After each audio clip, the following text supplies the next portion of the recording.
Next, let's start setting up the actual rigging features. When we're setting up rigging features, a principle we follow is we only set up the features that we need.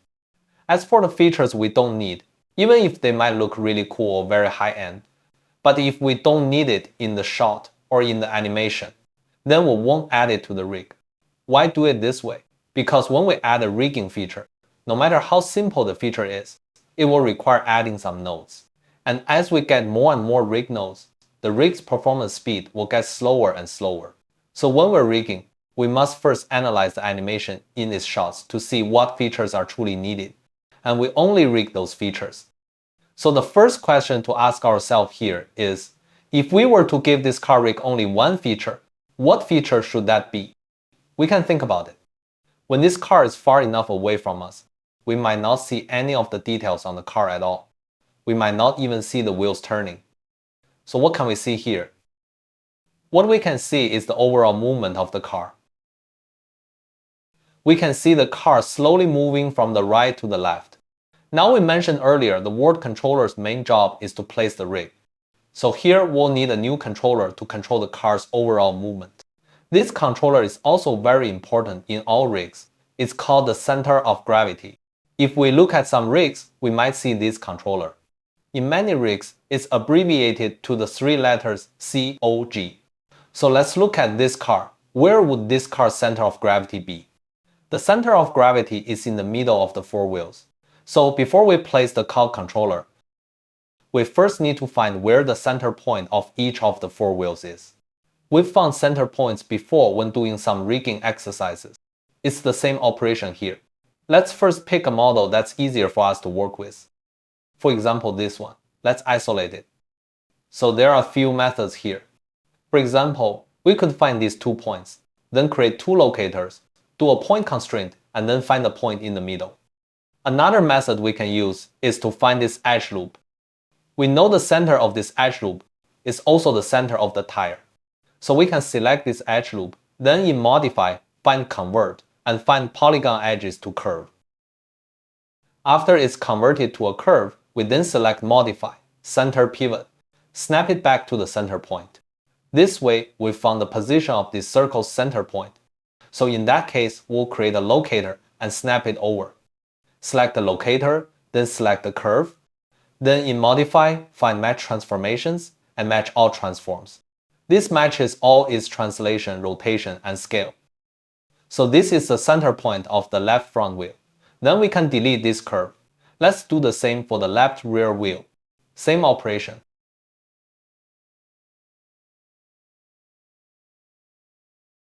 Snap it over. Then this can be deleted. This way we have these two front and rear center points. The only difference between the right and left sides is their x-axis positions are opposite, because the car is perfectly mirrored left and right. So let's rename them first. Although we won't use these four locators in the rig for now, these four are just helping us find the positions. But let's still get into the good habit of renaming them. This will make it look much clearer in the outliner. We'll call it locator, then left front, and then wheel pivot 01. Then left back. Then let's duplicate these two. And these are the right side center points.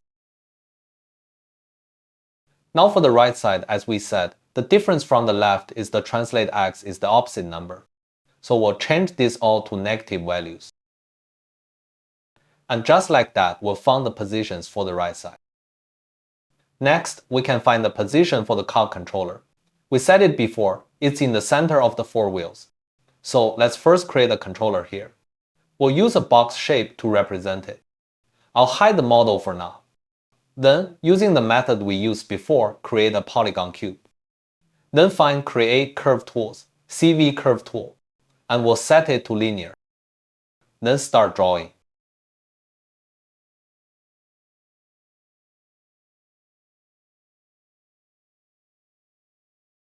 Then delete the polygon model. This way, we've got a box-shaped controller. Let's name it Cube for now. Then duplicate it. Hide the original one. Because our later controllers might also use some box-shaped curves, so we'll hide it here. When we need it, we'll just duplicate it again. This will save us some time.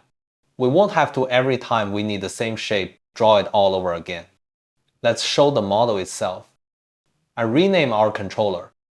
Let's call it Control C Cog 0001. Cog is the abbreviation for center of gravity. Then let's group it. This group is 0. And now we can use these 4 locators to apply a point constraint to this 0 group. And turn off maintain offset. This way it will automatically snap to the position in the center of the 4 tires. Then delete this constraint node. Now let's scale the controller up a bit. We'll see here it's currently in this position, but we don't like this position. We'd prefer to put it here. It looks a bit better this way. But we don't want to move the controller itself, because if we move the controller itself, there will be values here in the translation. Even if we freeze transformations, its pivot won't be the same as the 0 group. So we have 2 methods here. One method, we still move the controller's own transform node. Then we scale it. Scale it to a size we think is reasonable and easy to select. Like this, for example.